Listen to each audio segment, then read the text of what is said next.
Ողջույն 24-ի եթերում հետագիծն է, մենք շարունակում ենք լուսաբանել հետընտրական ալիքները, հետընտրական ինչպես ասում են վայբերը, գիտեք, որ կենտրոնական ընտրական հանձնաժողովը Բարգավաճ Հայաստանին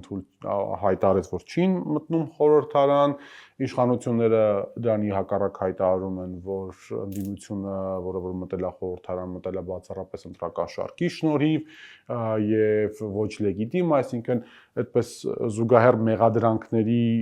տրամաբանության մեջ է շարունակվում Հանրապետության երկրորդ նախագահ Ռոբերտ Քոչարյանին թույլ չտվեցին իր նախորդ ծրագրված այցով մեկնել Հայաստանից դուրս, դրանից առաջ տեղացավ Գագիկ Ծառուկյանի հետ, ուժեղ Հայաստանի քաղաքորդի անդամ Նարեկ Կարապետյանի մասով նույն սահմանափակումը տեղի ունեցավ եւ երեքի պարագայում էլ դեռևս հայտնի չէ թե ինչ քրեական գործի շրջանակներում կամ կան արդյոք քրեական գործեր թե ոչ։ Մի խոսքով, մեր երկրում իրավիճակը դեռևս այսպես անհանգիստ է, շարունակում է զարգանալ, այս եւ այլ հարցերի շուրջ մենք այսօր հյուրընկալել ենք Հայ ազգային կոնգրեսի փոխնախագահ Լևոն Զուրաբյանին, պարոն Զուրաբյան, ողջունում եմ եւ շնորհակալ եմ հրավերից ընդունելու համար։ Պարոն Զուրաբյան, ես կարդացի ձեր Facebook-յան գրառումը։ Դուք ասացիք, որ Հայաստանի քաղաքական համակարգը գրել եք, սկսել է ադրբեջանականացվել, հա, եթե ճիշտ եմ ձևակերպում։ Ես գրել եմ, որ Հայաստանի ադրբեջանացումը սկսվում է Հայաստանի քաղաքական համակարգի ադրբեջանացումով։ Լավ։ Հիմա ինչու եք մտածում, որ Հայաստանի քաղաքական համակարգը ադրբեջանացվել է, իշխանությունները հայտարարում են, որ լեգիտիմ հաղթանակ են տոնել, ժողովուրդը գնացել եւ իրենց քվեարկել է 700-քանի հազար մարդ, արդյոք ձեր ասածները, եթե ռուսերեն բառի թարգմանենք, ականջներից ձգված չի։ Դե Նիկոլի հենց ժամը 2-ի ելույթից հետո ես գրել էի մի ստատուս Facebook-ում, ինձ համար ակնհայտ էր, որ տեղի ունենում հանցագործություն, որովհետև հիշում եք այդ ֆոտոները, երբ որ վախեցած դեմքերով ասես կանգնած էին ժամը 2-ին հայտարարում էին իրենց հաղթանակի մասին, բայց տեսքը բան էր, մի բանդայի տեսք էր, որին սպասում է դատավարություն շատ արագ իրենց կատարած համար, լավ էլի։ Ասենք այդ հեքիաթը ում ուզես կարելի է պատմել, բայց ոչ քաղաքական գործիչներին, որովհետև ցանկացած քաղաքական գործիչ ինչքան էլ էներգիա ծախսի, ինչքան էլ հոգնած լինի, երբ որ տանում է պատմական հաղթանակ, դրա մեջ արտնանում են էներգիայի անսահման աղբյուրներ, ուրախությունը ճառագայթում է եւ երջանկության բջիջները ավելանում։ Հա, այդտեղ տուրբո էներգիա է միանում, էլի։ Այդ բոլորը գիտեն շատ լավ, որ առնչվել է այդ գործի հետ եւ ասել, որ դրանք հոգնած են, դա ուղղակի խնդալու բան է, իրանք հոգնած չեն, իրանք վախեցած էին, իրանք կատաստրոֆի առաջ էին կանգնած, իրանք գիտեին, որ այդ պահին զբաղվել են ապօրինի հրամաններ տալով, փրկելով իրավիճակը, բանակին ուղարկելով քվեարկության ժամը 8-ից հետո եւ այլն եւ այլն։ Հիմա այս ամեն ինչը մենք արտացոլել ենք մեր հայտարարությունների մեջ, նաև ծանոթ եք 6 կուսակցության հայտարարության հետ։ Այո, որում շատ հետաքրքիր էր, որ այդ 6 կուսակցությունները այլ հավասար պայմաններում երևի թե իրար հետ երբեք ընդհանուր հայտարարության բանդեր չէին գա։ Խոսքը գնում էր Դուք դաշնակցություն, այսինքն Հայաստան դաշինք, ԱԺԲ, ազգային ժողովրդավարական բևեռ։ Ուժեղ ԱԺԲ-ն այդ անգամ ավելի անհավանական բան էր, բայց այո դա եղավ։ Իշխանությունը միավորում է մարդկանց։ Միգուցե այդ միակ բանն է, որ իրանք ընդունակ են անելու,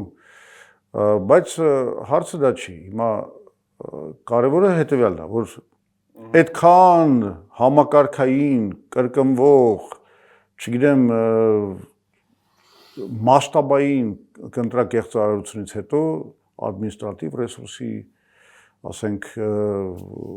կիրառում, բանակի ապօրինի քվեարկություն,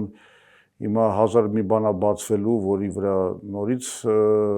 հիմա աշխատում են մարդիկ եւ այլն, հեսա կտենակ, երբ որ սահմանական դատարանին հասնի այս ամեն ինչը, ադմինիստրատիվ ռեսուրսի կիրառում եւ այլն, այդքանից հետո հավաքել են ոչ լեգիտիմ 49%, այսինքն այդ 49%-ը լեգիտիմ չի։ Բայց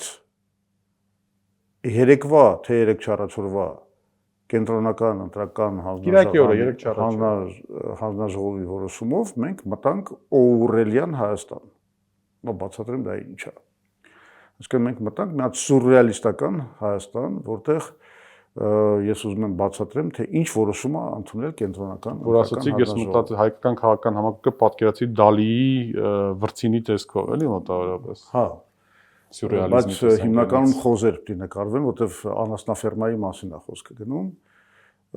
Օռելյան։ Հա։ Եվ մի ծերունի եւ իմաստուն էշ։ Այո։ Եվ ինչա որոշել կենտրոնական ընտրական հանձնաժողովը։ Մենք այս բանը հասկանանք, էլի։ Ուրեմն սկսենք նրանից, որ կենտրոնական ընտրական հանձնաժողովը անվավեր է ճանաչել 3 տեղամասում տեղի ունեցած ընտրությունների արդյունքները, ինչով վաստակել է Նիկոլ Փաշինյանի համար եւս 5 մանդատ, որը թույլ է տվել նրան անցնել 3/5-րդի շեմը։ Հիմա հասկանանք այդ որոշման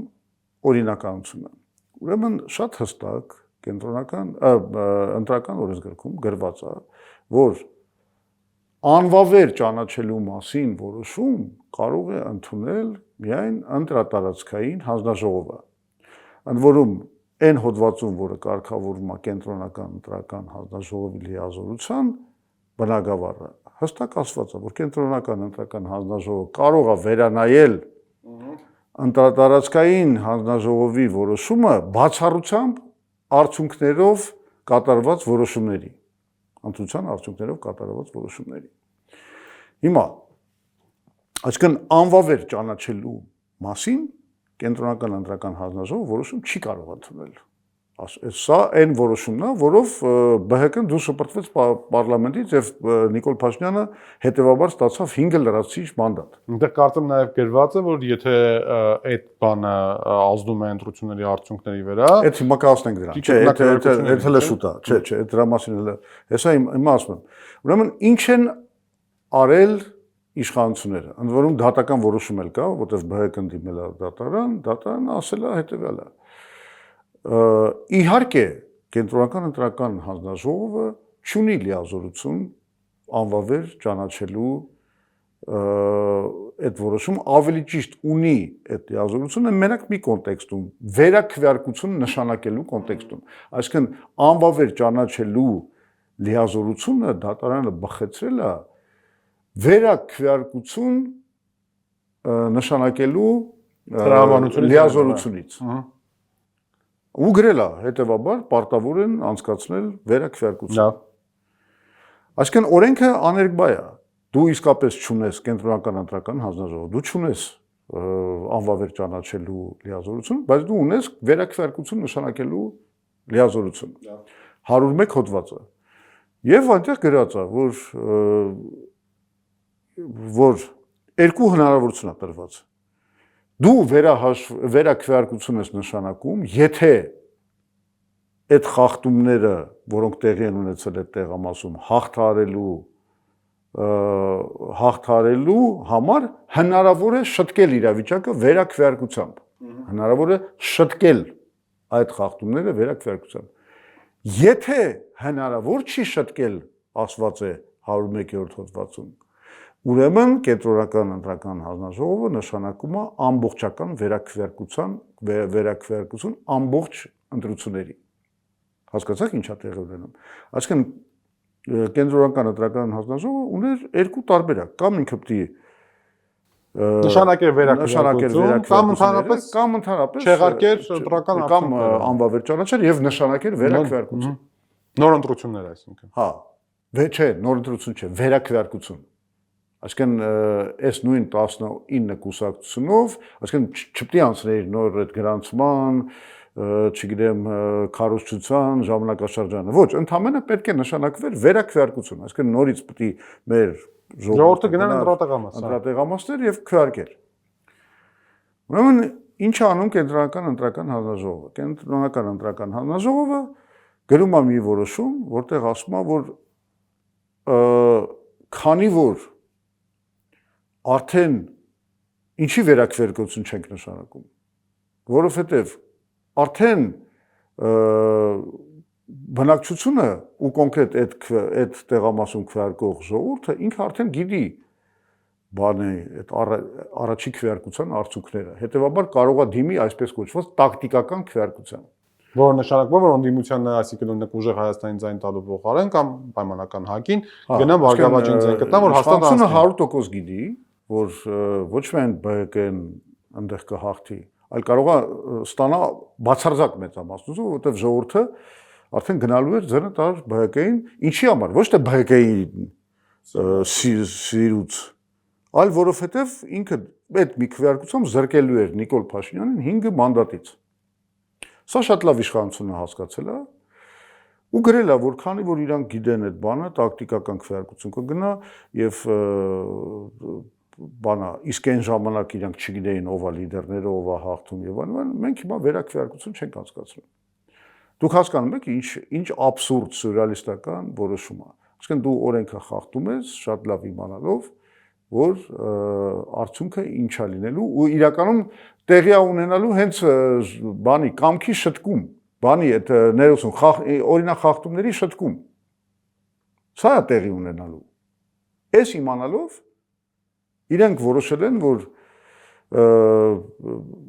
ընդհանրապես պետք է դարձնել այս բոլոր 3 տեղամասերի քվեարկած բաները, այդ քվեները անճշտություն։ Աբսուրդ։ Դու հանուն ժողովրդի այդ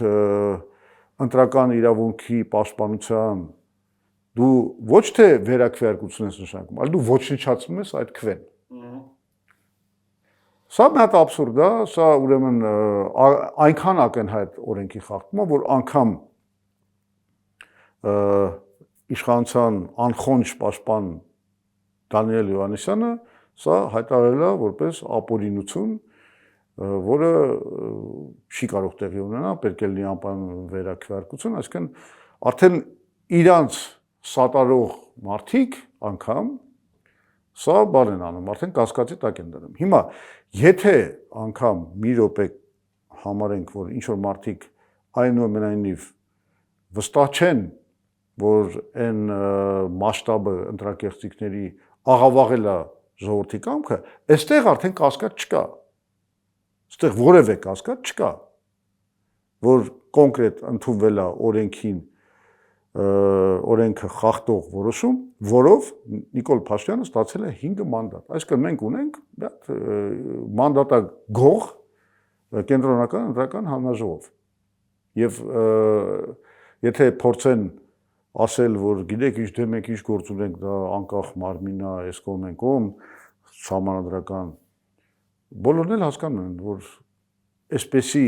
ակնհայտ բոլորի կողմից նկատելի օրենքի խախտմանը այդ կենտրոնական ընտրական հանձնաժողովը գնացել է բացառապես Նիկոլ Փաշինյանի հրամանով։ Սա կարծում եմ անգամ չի գտնվի մեկը, որ իրան հիմարի տեղ դնելով հակառակը պնդի։ Համենայն դեպս այդպես չի, որովհետև իշխանություններն էլ հայտարարում են, ասում են, այսօր օրինակ ես նայում էի ԿՊ վարչության 2 անդամների ճեպազրույցներ խորհրդարանում, որոնք որ նախ առաջին ասում են ԿՀ-ն առանձին սահմանադրական մարմին է, մենք ինչ կապ ունենք այդ որոշման հետ, սա առաջինը որպես բան, եւ երկրորդն էլ ասում էին 700 քանի հազար մարդ, 20 քանի հազար մարդ ձայն տվել է քաղաքացիական պայմանագրին, մենք ձևավորում ենք միաձնյալ լեգիտիմ իշխանություն, անկախ նրանից հիմնատը մեզ կդրվի չէ դեպի, մենք մեկա ձևավորելու ենք միաձնյա կառավարություն, այն ուժերը, որոնք որ մտնում են պարլամենտ, այս պարագայում պլյուս նաև ԲՀԿ-ն, ուժեղ Հայաստան, Հայաստան Դաշինք եւ ԲՀԿ, դրանք բոլորը մտնում են ընտրակաշառքների շնորհիվ եւ գիտեք հիմա ապալտապալ իշխանությունները ընտրակաշառքների դեմ խստացման նոր օրենսդրական նախաձեռնություններ։ Հիմա կվերլուծենք, ես բայց մի հատ հարց եմ տալիս, իրանք այդ կենտրոնական ընտրական հանձնաժողովի որոշումը օրենքի խախտում համարում են թե չէ։ Չէ, իրենք ասում են կենտրոնական ընտրական հանձնաժողովը սահմանադրական առանձին մարմին է, գնացեք իր այդ ձեր հարցերը բարձեք։ Մոտավորապես այդ է։ Բայց իրանք ես որևիցե գնահատական չեմ իրավաբանական գնահատական տա։ Հասկացա, ես չեմ լսել այդպիսի գնահատական, միգուցե եւ կա։ Որտեղ գլուխները պատով կտան, եթե կարողանան ուրիշ մեկնաբանություն տան։ Բացի նրանից, որ այդ հանձնաժողովը խախտել է օրենքը։ Լավ, հիմա այդ ձեր ասած փաստարկին, որ ասում են ախպեր մենք իրականում խնդրեմն է, որ parlamenti մյուս կեսը ոչ լեգիտիմա ձևավորվել, հա, ոչ լեգիտիմա ձևավորվել։ Նախ սկսենք նրանից, որ Նիկոլ Փաշինյանը իսկապես պնդում է եւ ասել է, անձամբ ասել, որ ոչ մի օրգանական քվե, հենց այդ արտահայտությունն է ասել, այդ երրագլուխ կուսակցությունը կամ վերջը այդ ընդդիմությունը չի ստացել օրգանական քվե, այսինքն բոլորը ստացվել են ընտրակաշառքով։ Ես ուզում եմ այդ երրագլուխը կուսակցությունը քանի ձայն հավաքել է ընտրություններում մոտավորապես։ Եթե խոսքը վերաբերվում է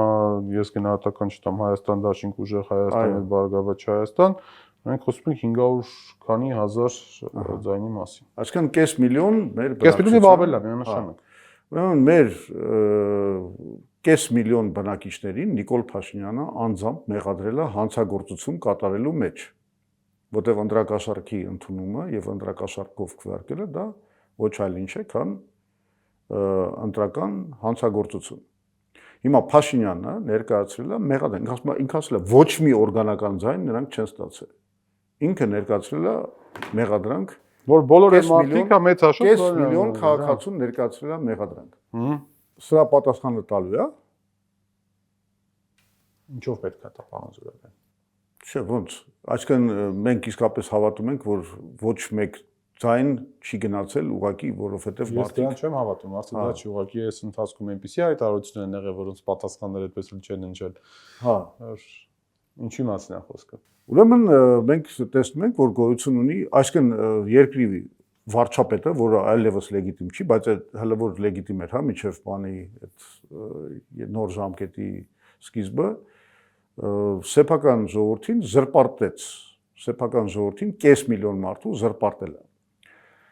Սա հանցագործություն է։ Հիմա բայց այդտեղ մի հատ ավելի կարևոր հարց է ծագում։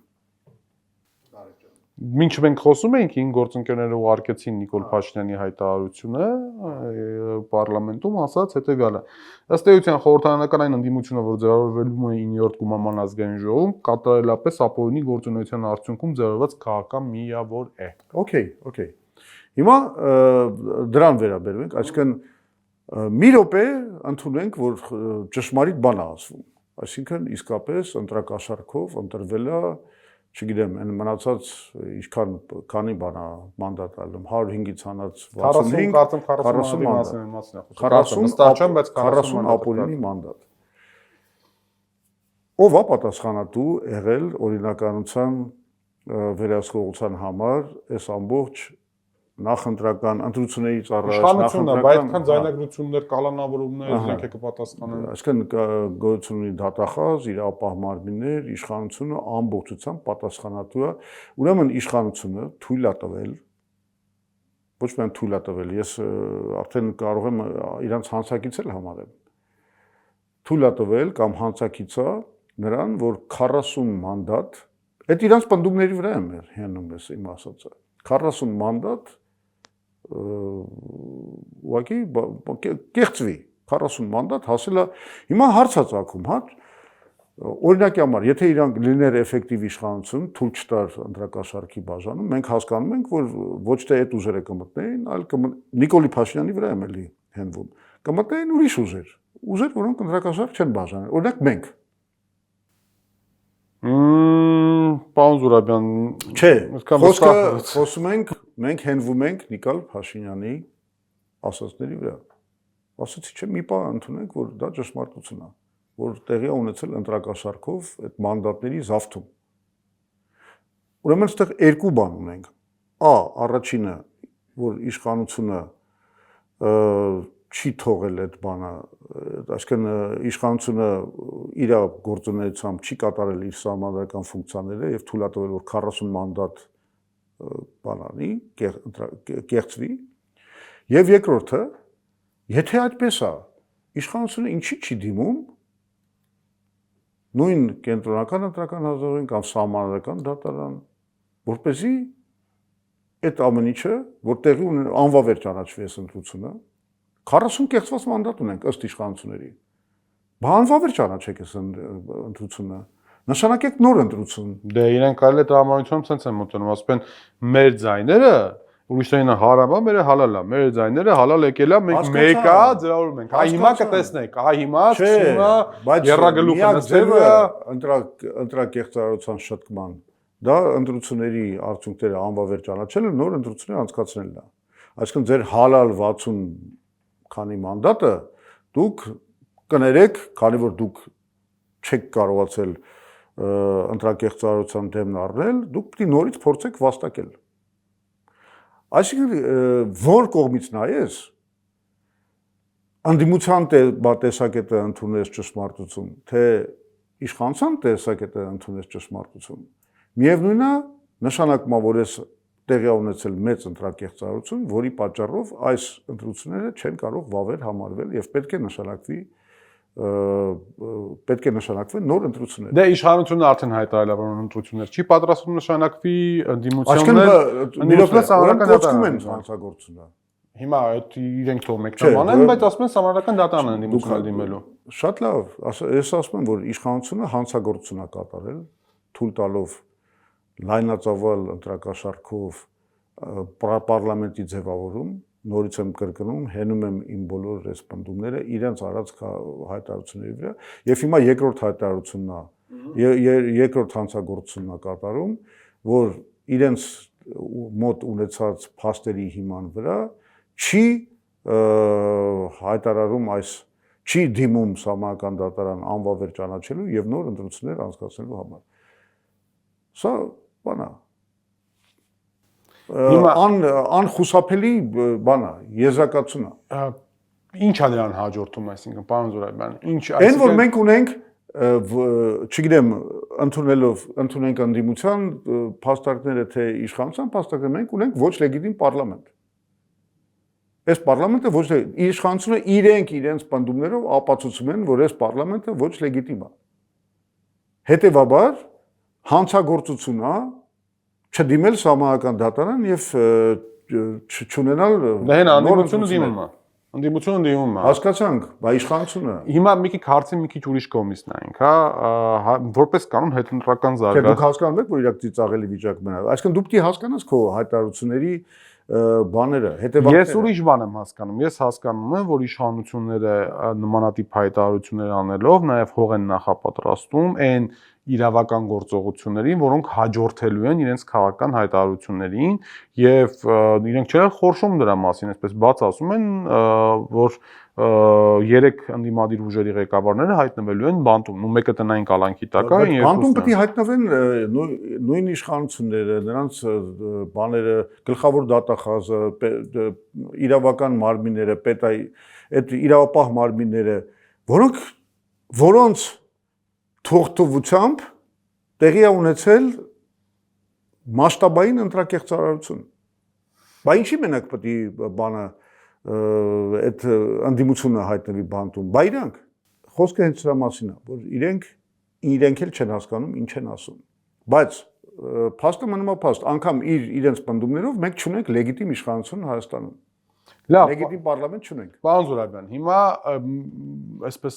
դուք քաղաքական ինստիտուցիոնալ հիշողության գրող եք, մենք Հայաստանում որպես կանոն, երբ որ հայտարարվում էր, որ ընտրությունները ոչ լեգիտիմ է, իսկ այդպիսի հայտարարություններ առնվազն 95 թվականից Հայաստանի քաղաքական դաշտում մենք լսել ենք, հա, 95 թվական, 98-99 թվական, 2003, 4 թվական, 7-8 թվական, որպես կանոն լինում են հետընտրական զարգացումներ, 13 թվական, 15 թվական, որպես կանոն լինում են հետընտրական զարգացումներ որոշակի։ Հիմա դրանք ուժեղ էին լինում, քիչ էին լինում, կարևոր չէ, հետընտրական զարգացումներ են լինում։ Այս անգամ հետընտրական զարգացումները ավելի շատ նմանվում են Սահմանադրական դատարան, չգիտեմ, ինչ որ մի ճանապարհով, որի վերջը կամ բանն է, այսպես ելքը, հա, բավական կանխատեսելի է։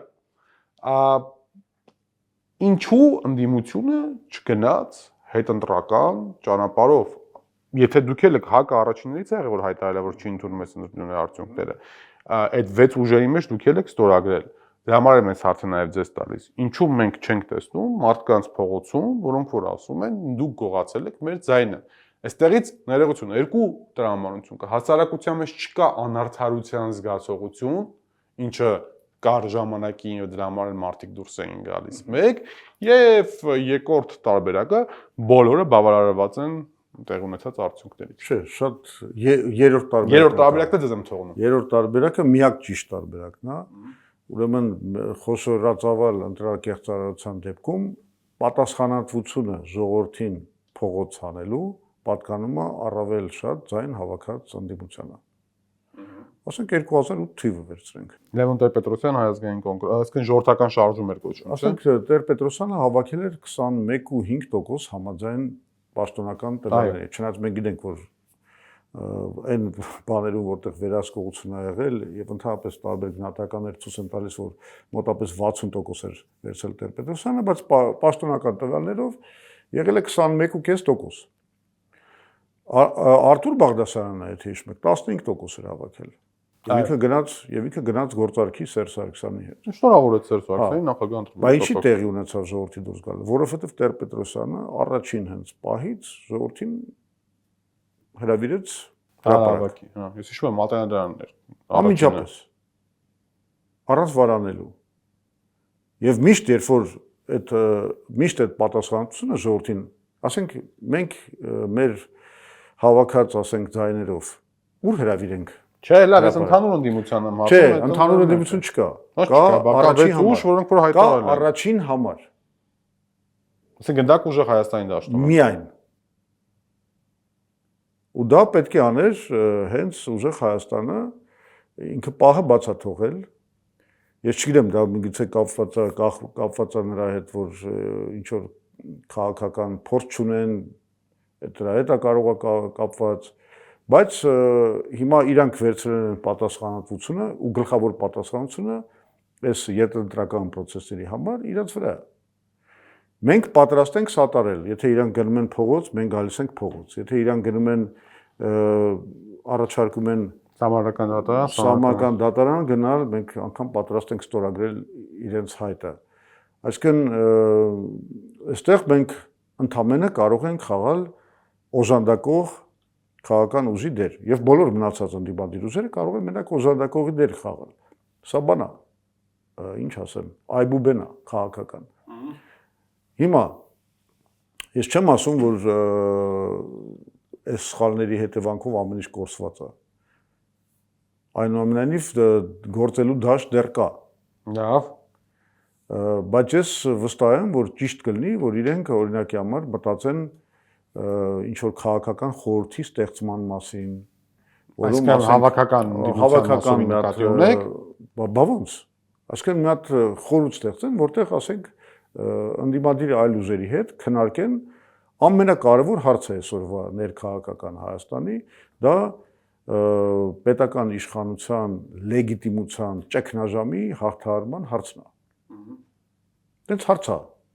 բանարել ձևավորել ու դրա հաղթահարման համար գլխավոր հիմնական պատասխանատվությունը կրում է այո առաջինը ամենաշատ ձայն հավաքած ընդդիմադիր ուժը։ Լավ։ Ես այդ առաջարկը անում եմ, որ նման մարմին ստեղծվի քաղաքական Բայց դուք կոնսուլտացիաների, ինչպես ասում են, 5 քաղաքական գործիչ եք, էլի, պարոն Զուրաբյան։ Փորձառու քաղաքական գործիչները հոտառությամբ զգում են երկրում ստեղծված իրավիճակը, դրա էներգետիկան, նախատրամադրությունները, հասարակության տրամադրությունները։ Ես ասում եմ, էներգետիկան կախված է իրանց որոշումից, եթե իրանք կա տեսնում եք, եթե իրանք այդ հանը, ասենք Նիկոլի այդ գիշերվա բանից ելույթից հետո անմիջապես գոնե մյուս օրը ժամը 6-ին երեկոյան նշանակեին հանրահավաք, ժողովուրդը դուրս էր գալու հանրահավաքի։ Եվ դուք կտենայիք էներգետիկա, կտենայիք պահը բաց թողնված այսինքն։ Պահը բաց թողնված է, կարող է պատահի հիմա ասենք սահմանական դատարանի process-ներով մի հատ էլ պահ ստեղծվի, ասենք գեներացվելու այդ բանը, այդ որոշումը։ Միգուցե պրոբլեմը այն ա եղել, որ իրանք մտածել են իրավական բազան մի քիչ ամրապնդեն նոր անեն այդ բանը, բայց դա սխալ որոշում ա եղել իմ կարծիքով։ Այսինքն դու պիտի շատ դժվար է, բայց դու պիտի անես երկու գործընթացը միաժամանակ եւ դե ուժեղ Հայաստանից է հայտարարում են որ ցույցը այո եւ մոբիլիզացիան փողոցային եւ իրավական գործընթացները պետք է անես զուգահեռ։ Շատ դժվար է։ Ոչ առաջնային։ Մի հատ էլ խնդիր կա, որ մի քիչ իրանց կարող է նո արդարացնել չեմ ասում, բայց մի քիչ ավելի հանդուրժողաբար մոտենանք այդ որոշմանը։ Ի վերջո չմոռանանք, որ իշխանությունը գնաց բանի կանխման, այդ նահապիրիժենիա ոնց որ ասում են, եւ զանգվածային ձերբակալություններ կատարեց իրենց բանում շտաբային ղեկավարության տարբեր, ասենք, իրենց կազմակերպական կառույցներում եւ այլն։ Իսկ երբ այդ ձերբակալությունները պարոն Զուրաբյան չեն եղել, ես ուզում եմ հիշեմ 96-ին դուք չէիք ձերբակալում, 2008-ին ձեզ չէին ձերբակալում, 96 թվին կներողություն միջև 25-ի սեպտեմբերի գրոհը ազգային ժողովի վրա եւ մտնել ազգային ժողով ոչ մի ձերբակալություն չէ։ Շատ կարևոր բան ասացիք, բայց հետ չգնանք էլի 20 տարի առաջ։ Եսի նկատեմ իշխանությունը միշտ ձերբակալություն եղել, ոչ յետադրական process-ում միջև չգրոեցին ազգային ժողովը։ Իշխանությունը միշտ ձերբակալում է, դա իշխանության սուր պարտականությունն է Հայաստանում։ Մի րոպե, չեղավ է, ախր այդպես չի կարելի այդպես ֆորմալ մոտենալ։ Ձերբակալություն ինչ պարագայում, օրինակի համար, երբ որ դու մասսայական ձերբակալություններ անում ես քարոզչական բանի ժամանակ, երբ որ մասսայական ձերբակալություններ անում ես հենց ընտրության օրը, գիշերվա, ես նկատում եմ, որ դուք ասում եք դա մի քիչ միամացիչ հանգամանք է հանդիսանում, իհարկե անշուշտ իրենց որոշելիքն է, բայց այնուամենայնիվ ես ուզում եմ ասել, որ այդ ձերբակալությունները մենք տեսել ենք, ես համաձայն եմ, այդ ամեն ինչին պետք է պատրաստ լինել, բայց իրենք ըստ էության այդ քաղաքական փորձը չունեն։ Լավ, պարոն Զուրաբյան, մեկ այլ ուշագրավ հայտարարություն, որ դուք արեցիք, որ ընդդիմությունը պետքա վերցնի մանդատները, որտեղ հիմա գիտեք, այդ թերուդեմ կարծիքները կան, վերցնել մանդատները, չվերցնել, խորհրդարան լեգիտիմացվում է, չի լեգիտիմացվում, օրինակ իշխանությունը ոնց որ բան անի, այդպես չարաճճի երեխայի դրանից, մի վերցրեք մանդատները։ Մենք ձեզ կոչ ենք անում չվերցնել մանդատները, ընդդիմությանն ասում, հա, թասիբիակցում կոպիտ ասած։ Հիմա մի հատվածն էլ ասում է ուր է գնում, մենք 21 թվականից 26 թվականին տեսել ենք պարլամենտը, Արցախի անկումը, այդ ընթացքում տեղի ունեցավ, լեգիտիմացվեց այդ ամեն ինչը եւ այլն, ուր է գնում պարլամենտ, նույն պատմությունն ալնելու պլյուս-մինուս տարբեր տրամաբանությունից ելնելով։ Դուք էլ ասում եք, չէ, վերցրեք մանդատները։ Ինչով է ձեր բանը բացատրել։ Լսեք, մանդատը ընդհանրապես քաղաքական գործիք է։ Այսինքն պարլամենտական ամբիոնը դա քաղաքական գործիք է։ Ինչքան քո քաղաքական գործիքների գործիքակազմը, արսենալը ավելի մեծ լինի, այնքան լավ։ Լավ, համաձայն եմ։ Ուրիշ բան, որ եթե դու վերցնելու ես մանդատը ու չես կարողանալու դա օգտագործել, դա խնդրեմ է։ Եթե վերցնելու ես ու վայելելու ես, այլ ոչ թե օգտագործելու ես դա որպես բանի լեգիտիմության իշխանության լեգիտիմությանը վերականգնման գործիք, այսինքն ավելի ճիշտ է իշխանական լեգիտիմության ճգնաժամի հաղթահարման գործիք, այդ դեպքում դու ավելի լավ չվերցնես այդ մանդատը։ Օրինակի համար, եթե վերցնելու ես մանդատը, բայց հետո հետագայում քո որոշ падգամավորներ կհավաքագրվեն իշխանության կողմից, կանցնեն իրենց կողմ, ոնց որ օրինակի համար եղավ այնով էր Գեգամ Նազարյանի դեպքում, հա? Հայք թերթի նախկին խմբագիր Գեգամ Նազարյանի բարակայը։ Հա, հետո դե նկատում եմ դա միակ դեպքը որ թվին է եղել Հայք թերթի նախկին 2007 թվին լավ հիշում եմ, հետո չեմ հիշում։ Հա, լավ, օքեյ։ Եվ ինչ։ Այդ բաներ ինչ որ կծոցեր, հա։ Չէ, բացարձակ, ուղղակի ուզում ասեմ Գեգամ Նազարյանը Հայք թերթի խմբագիրել է եղել, դրանից հետո շատ բան է եղել, անցել է երկրորդ նախագահի կողմը, հիմա Փաշինյանի բան ասած արտսկզբունքայնության մի հատ բան է շրջանա ֆռացել բոլոր հնարավոր քաղաքական խոհանոցներում հետո ստեղ խնդրեմ է եթե դու ասենք մտնում ես պարլամենտ վերցնում ես մանդատները ու դա համալրում ես ուրեմն բացի նրանից որ ունեն 60 մանդատ հələ մի հատ էլ 5-ը գողացան հիմա հələ մի հատ էլ անասնագողություն կանեն ոնց որ ինչ որ մեկը ժամանակին բավականին դիպուկ ասել էր կարծեմ Հմայակ Հովհաննիսյանը չգիտեմ հա կարծեմ 2000-ական ով ասել է լավ է ասել եթե այդ էլ պետք է արվի իհարկե պետք չի վերցնել մանդատները բայց եթե դու որպես քաղաքական ուժ քո վրա վստահ ես Դու գիտես, որ դու մտնելու ես ու վճռական կռվելու ես, դեպքում դա միանշանակ ճիշտ որոշում է։ Բա ոնց։ Ես միշտ բերում եմ այդ օրինակը։ Լենինը, Վլադիմիր Իլիչ Լենինը, որը բոլշևիկ էր, որը համարում էր պարլամենտը ընդհանրապես բուրժուական մի գործիք, որը բանա ստեղծված է ժողովրդին խաբելու նպատակով, բայց իրանք մասնակցեցին բոլշևիկները, ուզում եմ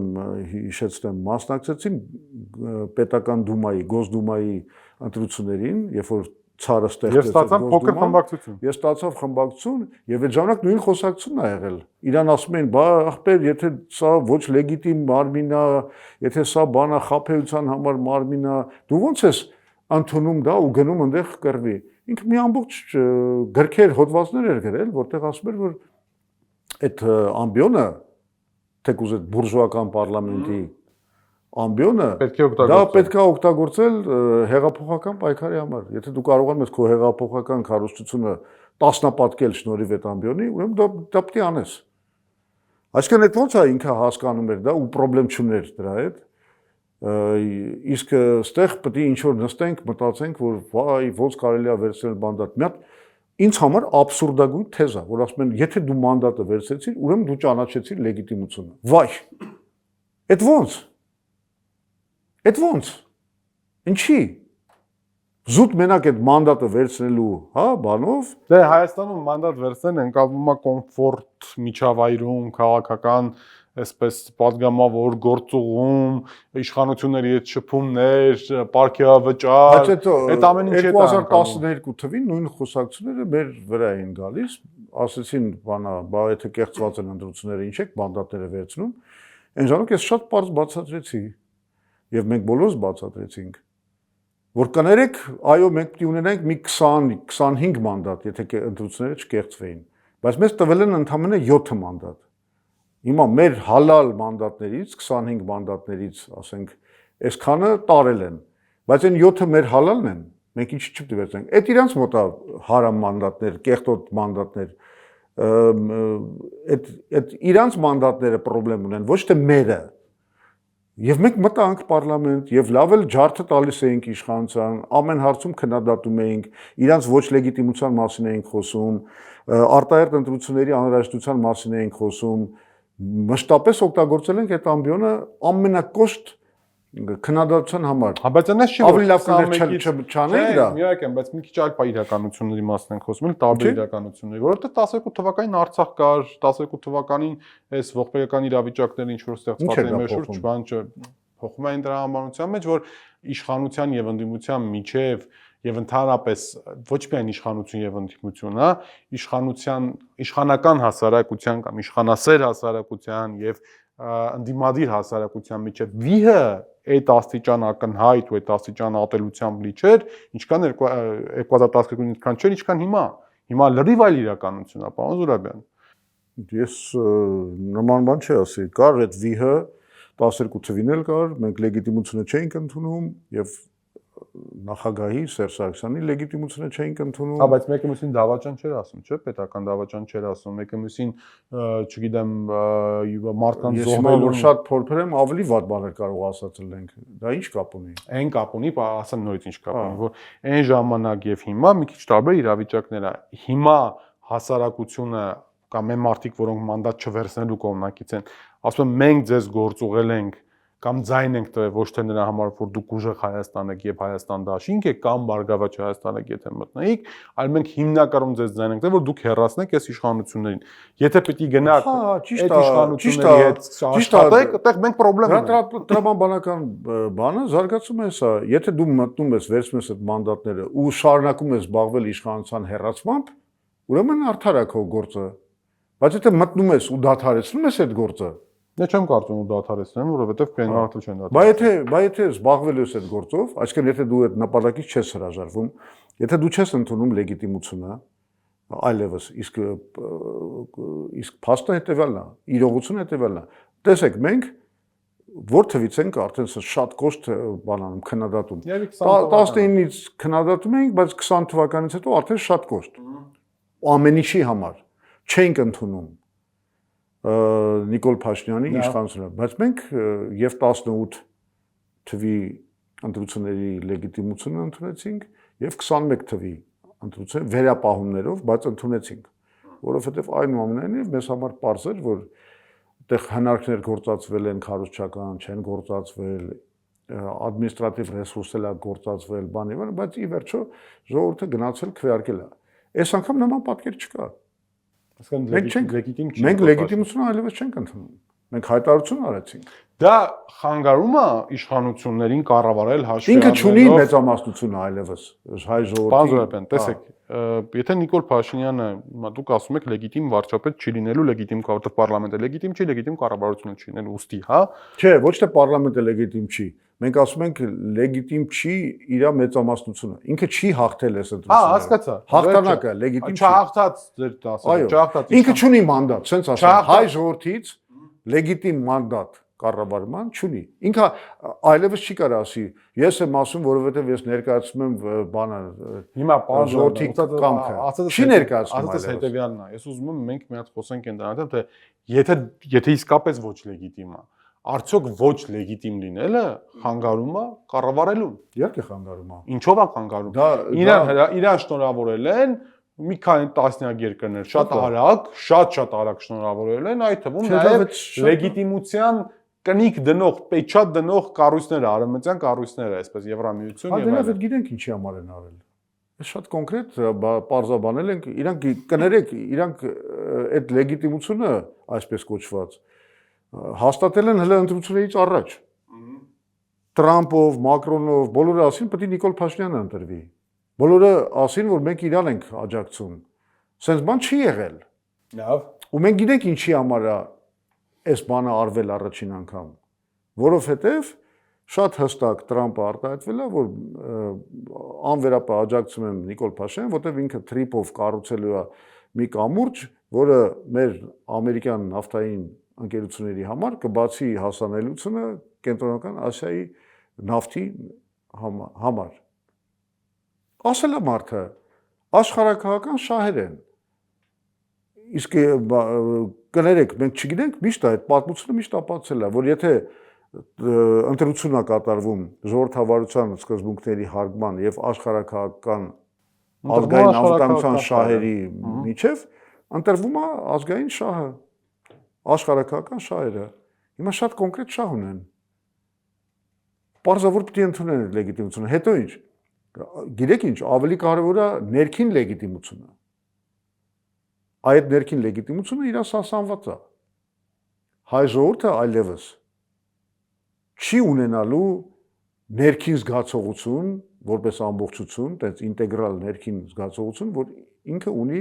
լեգիտիմ ընտրված իշխանություն։ Ժողովուրդը գնաց եւ ձայն տվեց իրեն։ Հա, որտեվ մենք լավ չի հարցի մյուս կողմը։ Լավ չի, մենք էլ ենք համարում, որ ազգակործան պատուասի հետ գործ ունենք, բայց լեգիտիմ ընտրված ազգակործան պատուասի հետ։ Հիմա ունենք գործ եւ ազգակործան պատուասի եւ ոչ լեգիտիմ ազգակործան պատուասի հետ։ Սա խնդրեմ է, սա իր վրա ազդելու է։ Միշտ։ Սա այլևս այսենց հալնում, որ ոչ լեգիտիմ իշխանությունը ինքը արդեն ունենում է ներքին խոցելիություն, ինքը արդեն խնդիրներ ունի։ Ինքը ամեն իր գործում ունենալու է խնդրեմ։ Արդեն ոչ ոք չի, ոչ լեգիտիմ, այո, լինում են ոչ լեգիտիմ իշխանություններ, որոնք շատ երկար ժամանակ գոյատևում են։ Բայց իրենք լինում են խոցելի։ Արդեն լինում է անվստահություն ժողովրդի կողմից այդ իշխանության նկատմամբ։ Այս իրավիճակում, եթե Նիկոլ Փաշինյանը իսկապես խնդիր դնի նոր սահմանադրություն ընդունել, հա, ինչ ընդդիմությունը Ալիևյան սահմանադրություն է կոչել, արդեն մի քանի տարբեր տեղերից լսել եմ դա, սա իր համար այսպես պրոբլեմատիկ խնդիր չի լինելու, պրոբլեմատիկ մարտահրավեր չի լինելու։ Նախ ինչքան հասկանում եմ, ինքը չունի դրա համար անհրաժեշտ սահմանադրական մեծամասնություն։ Տեսնենք ինչ կլինի դեռ։ Հա։ Դե ամեն դեպքում այս պահին եթե հաշվում ենք այս մեկնարկային տվյալները չունի, հա։ Հա։ Բայց ասես քննարկենք, կհասկանանք ինչ հնարավոր անել, այսինքն ինչ որ լուծում փնտրում են։ Ինչ որ լուծում պիտի փնտրեն, բայց ամենակարևոր լուծումը, որի մասին ինքը ասում էր, եթե սահմանադրական մեծամասնություն չունենամ, ինքը նկատի ուներ 2/3-ը, լինելու է սեպտեմբերին աղետալի պատերազմ։ Դե դրան պատասխան։ Մենք են գլխից էլ ասում ենք որ, հա։ Ասել է արդեն, ասել է պատերազմ չի լինելու խաղաղություն։ Այդ հարցին պատասխանել։ Այսինքն ինքը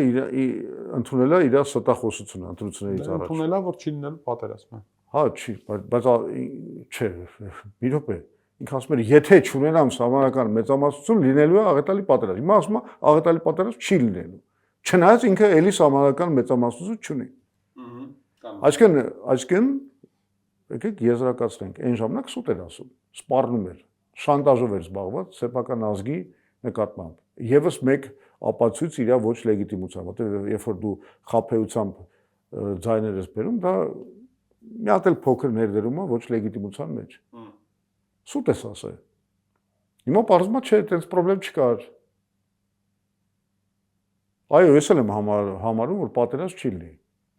Պատերազմը մի կողմ, ուսամանության։ Բայց գիտեք ամենակարևորը խի պատերազմ չի լինի, որովհետև Իրանը այլևս փոխել է իր կարգավիճակը ռեգիոնում։ Սահմանության մասով կարճ ռեպլիկան ենք, հնարավորություն կունենա, թե չէ այս վիճակում։ Ինչ անել։ Նոր սահմանություն ընդունել։ Եթե մի բան մորտոնանք, որ իրավական բոլոր հարցերը լուծել է եւ գնում է արդեն գնում է արդեն իմ ստատուսի մեջ ասել, որ Հայաստանի ադրբեջանացումը սկսում է Հայաստանի քաղաքական համակարգի ադրբեջանացումից։ Որովհետեւ մենք կոմպլեքս դինայինք հարցը, սա մենակ սահմանության հարցը չի։ Սա Նիկոլ Փաշինյանի անձնիշխանության հաստատման հարցն է։ Ու շնորհիվ այս վատ արդյունքի իր համար ու ոչ լեգիտիմության իրան ավելի դժվար է լինելու անձնիշխանությունը հաստատել։ Ու դրա համար էլ է շատ կարևոր ընդդիմության ներկայացումը պարլամենտում, որ իրան կարողանան ինչ որ զսպող դերակատարություն ունենալ, թույլ չտալ այդ կամայականությունները, անձնիշխանության տանող այդ բոլոր վերիվարումները ռեպրեսիաներով կփորձի դա անել, պարոն Զուրաբյան, այնպես չի որ։ Էս էլ է, բայց իրան թույլատրել է, ռեպրեսիա դժվար է անել, երբ որ բանաս ռեպրեսիա, առաջ իր ռեպրեսիան ինքը հիմնավորում էր, իդեպ շատ վատ բան էր, ինքը հիմնավորում էր նրանով, որ լեգիտիմ եմ, ժողովրդի կամքն եմ արտահայտում, ինչ կուզեմ կանեմ, օրենք էլ կխախտեմ, բայց անում եմ դա ժողովրդի անունից։ Հիմա, քանի որ այդ իր լեգիտիմությունը բանա, ոչնչացված է, ինքը արդեն շատ ավելի խոցելի է լինելու։ Այս շատ կարևոր է, այս անձնիշխանության դեմն առնելու առումով շատ կարևոր հանգամանք է։ Մենք պետք է հասկանանք, որ իրականում շատ հարցեր են լուծվում։ Շատ հարցեր, ու այս 5 մանդատով էլ է շատ հարց լուծվում։ Օրինակի համար, եթե ստացվի այդ 5 մանդատը հետ բերել, օրինակի համար սահմանադրական դատարանի process-ով, որին ես օրինակ համարում եմ, որ ճիշտ կանային նորից առաջի պատասխանատուները, այսինքն Սավել Կարապետյանի թիմը դրա շուրջ ստեղծեր ժողովրդական ինչ-որ բան, մոբիլիզացիա։ Եթե հետ բերեն այդ 5 մանդատը, դա արդեն շատ լուրջ բան է, հակակշիռ ու զսպումներ է ստեղծում Նիկոլ Փաշինյանի իշխանությանը, ոչ լեգիտիմ իշխանությանը, բայց ինքը լուրջ զսպումներ է դնում։ Այսինքն սա նաև կնշանակի, որ մարդու իրավունքները, ժողովրդավարական ազատությունները, քաղաքացիական ազատությունները շատ ավելի պաշտպանված կլինեն։ Որովհետև արդեն կմտածի եւ գլխավոր դատախազը կմտածի, որ գալու է մի օր քվեարկության հարցը, որտեղ ինքը առանց ընդդիմության աջակցության չի կարող ընտրվի։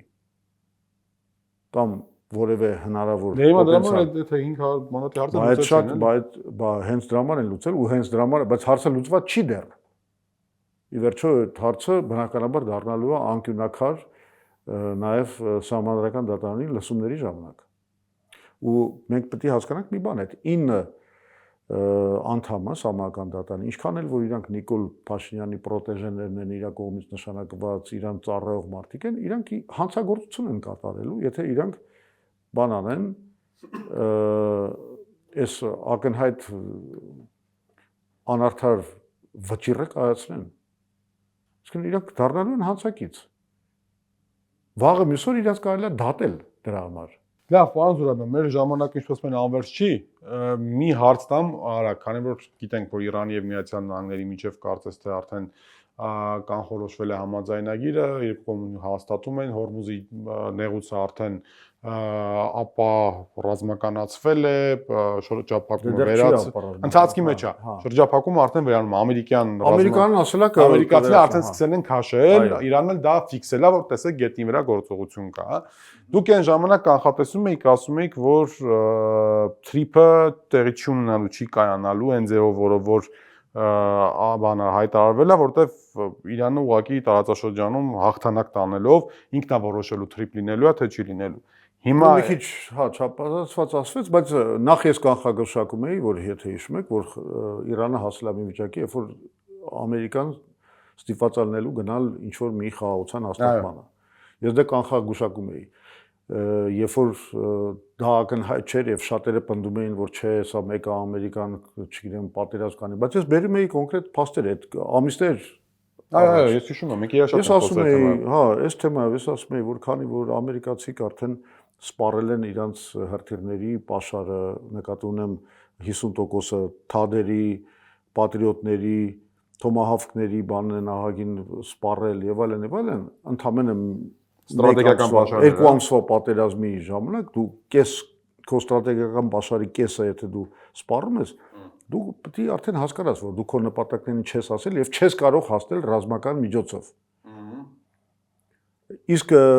Իրանը, ես ինձ թվում է հետաքրքիր կլինի, արդեն CIA-ի կենտրոնական հետախուզական վարչության տվյալներով Միացյալ Նահանգների արդեն հիմա վերականգնել է իր պոտենցիալի 75%-ը։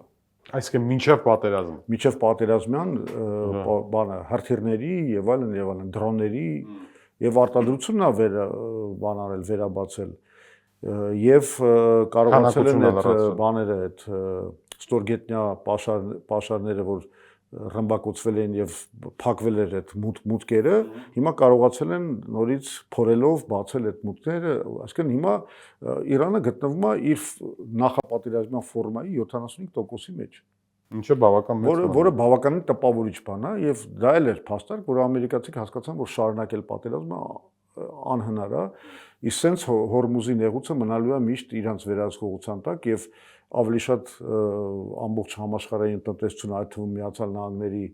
խնդիրն է լինելու, քան թե Իրանի։ Հետևաբար ի վերջո եղավ այն ինչի մասին ես ասում եի, որ գնալու են Իրանի ընդառաջ եւ Իրանը դուրս է գալու այս ամեն ինչից ուժեղացված երկիր։ Հիմա 300 միլիարդ դոլարի վերականգնման ծրագիր Միացյալ Նահանգները իրականացրեն բանում Իրանում 12 միլիարդ նախ պիտի տարվի, 12 միլիարդ էլ հետո։ Ապա ակտիվացնելու են կարծեմ, չէ՞, Իրանի դրսում գտնվող ակտիվները դոլարային հաշվի։ Այդ հա, այդ բոլորը սանկցիաները պիտի անեն, ամեն ինչ պիտի կամաց-կամաց, դա էտապներով է, այդ ամեն ինչը, բայց այդ ամեն ինչը պիտի անեն եւ ավելին այնտեղ կետել կա հիմա վերջնական տեքստը միջև վերջ չգիտենք, հրապարակված չի, բայց այդ նախապես քննարկվող շրջանառության մեջ եղած այդ տեքստերում գրված էր նաեւ որ Միացյալ Նահանգները դուրս են գալու Իրանի մերձակայքից։ Այսինքն իրաց բազաները, բաները դե հələ դրա մասին հայտնի չի վերջնական չի։ Ակնհայտ է, չէ՞ որ իհարկե սա դեռ քննարկման հարց է, բայց ակնհայտ է որ թրիպը դա անմիջական մերձակայքն է Իրանի։ Այսինքն ավելի կպած մերձակայք չի լինում։ Եվ ակնհայտ է որ այնտեղ պիտի լինեն ինչ որ անվտանգության ուժեր, այդ թվում խոսում են ոչ միայն ամերիկան, այլ նաև իսրայելական եւ այլն եւ այլն։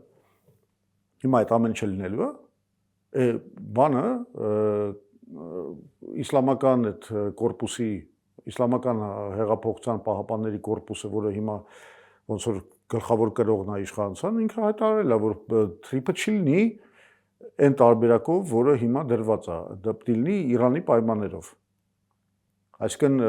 ինչ եմ ես այդտեղից եզրակացնում։ Շատ բարդ է ասել, ասեք Իրանը համաձայնվել է, որ թրիպը լինի, որովհետև շատ այլ ուղղություններով լիքը բան է ձեռք բերում, թե այնուամենայնիվ թրիփում նույնպես ինքը փորձելու է թելադրել իր պայմանները։ Այդ մենք կտեսնենք առաջիկայում։ Բայց այստեղ ամենադրական զարգացումը այն է, որ ես այլևս համարում եմ գոնե առաջիկա տեսանելի ապագայում Ադրբեջանի կողմից ռազմական ագրեսիայի որևէ հնարավորություն գոյություն չունի։ Անկամ եթե մենք չստորագրենք այդ բանը պայմանագիրը, անկամ եթե թրիպը չիրագործվի, միևնույնն է չի լինելու։ Հաշվի առնելով Իրանի ազդեցությունը ռեգիոնում եւ այն, որ Իրանը ելնելով հենց իր ազգային անվտանգության գեոպոլիտիկ շահերից թույլ չի տա, որ Իրանը Ադրբեջանը որևէ ոտնձգություն կատարի Զանգեզուրի վրա։ Այս առումով լավ է, Աստված առաջ, տեսնենք թե ինչ կլինի։ Շնորհակալ եմ շատ, պարոն Զուրաբյան։ Հնարավորություն ընդունելու շատ հետաքրքիր զրույցի համար եւ այսպես մենք շարունակում ենք ընտրական զարգացումներին հետևել, վերլուծել դրանք, այս տրամաբանությամբ այսօր մեր հյուրն էր ՀԱԿ փոխնախագահ Լևոն Զուրաբյանը, մենք հանդիպենք վաղը, մնացեք խաղաղությամբ։